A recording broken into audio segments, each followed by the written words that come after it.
Good morning, Dr. Muhammad. For this, our group will present with the title with a randomized control trial, effectiveness of community clinic dressing in healing diabetic wound compared to home dressing for diabetic patients. So these are our group members, Patricia Bulan Jari, Jorina Bring, Usman Afan, Muhammad Hafizuddin, and Teh Kayin. So next I will pass to the Hafiz.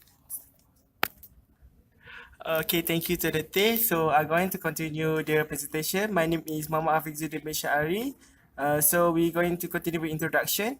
Okay, first the background. So for this study is about the comparison between the community nurse dressing and also home dressing for the diabetic patient. So we already done some research about it. So based on the population of the diabetic patient, it's shown that diabetes mellitus is one of the killer in Malaysia with the death of 3,205 people in 2010 by D2D Doctor 2017. So the most common problem that being faced by the diabetic patient is diabetic foot ulcer. And it is shown by Chamas, Hill and Anderson 2016 state that patients who have diabetic foot ulcer have lower 5-year survival with 43% of percentage compared to non-diabetic ulcerated patient. And next is about the related associated factor for the community nurse. It is one of the common problem that being faced by nurses is burnout. So the study has been done on clinical training center at Selangor show that the most problem being still at high level of burnout with 83.3% of the respondent by Sham at 2017. So the burnout situation will affect the efficiency of dressing for the patient caused by improper wound dressing as the burnout for that faced by the nurses.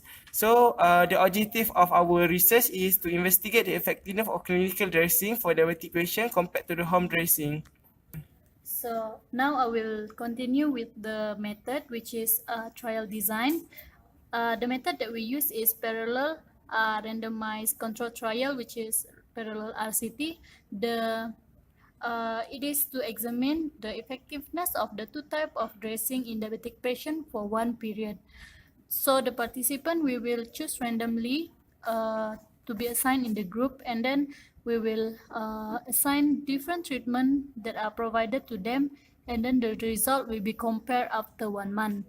So since it have two different group, the treatment group will is a diabetic patient who receive clinical dressing, and the control group is a diabetic patient who receive home dressing.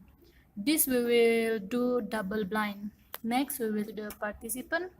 So the participant is inclusion criteria is the patient with diabetic foot ulcer that have require wound dressing by the community nurse, the patient who visit community clinic following the appointment, and the next patient with Wagner ulcer classification system around grade 0 to 3, the patient who age between 18 to 50, and then this is the exclusion criteria for us, which is patient who have autoimmune disorder. This is because they will have getting high risk to get infection. It will affect the result of the effectiveness of the wound healing for this study. Now we proceed to the outcome and sampling.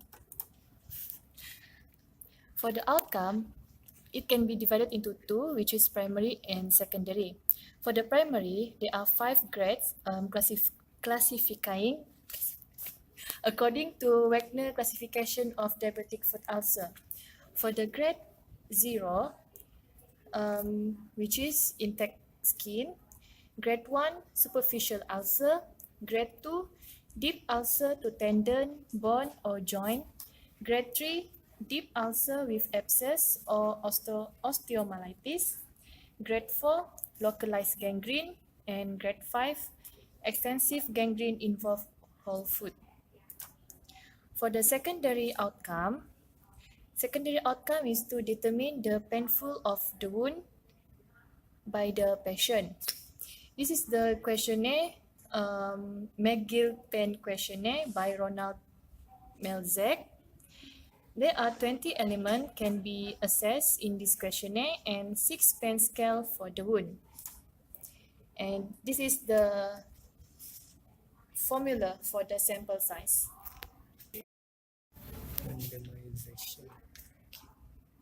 Okay, I'm Usman Afan. So for the randomization, we are using a simple random sampling method. But through this, the patient is recruited by the staff nurse as a trial, at least in the computer generated table. So the patient with that eligibility is choose randomly and assigned according to the following intervention by the staff nurse. So the outcome and the assessment is made by the by the nurse at the clinic. Okay, next, the blinding.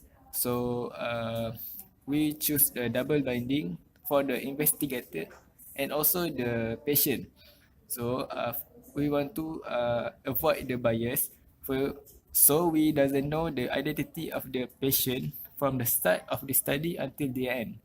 So the patient also will not know about the subject group that we have separate.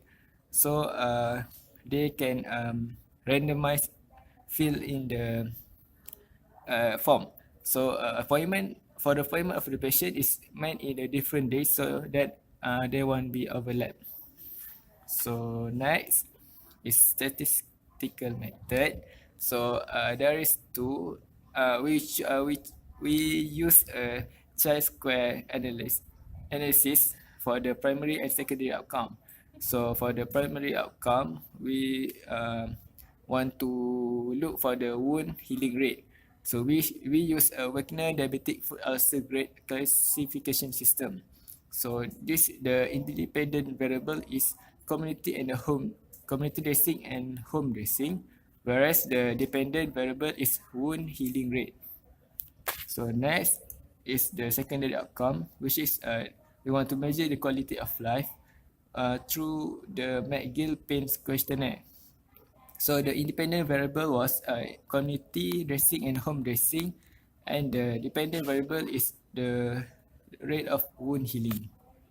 So that's all by us. This is our references. Okay, so by that, thank you.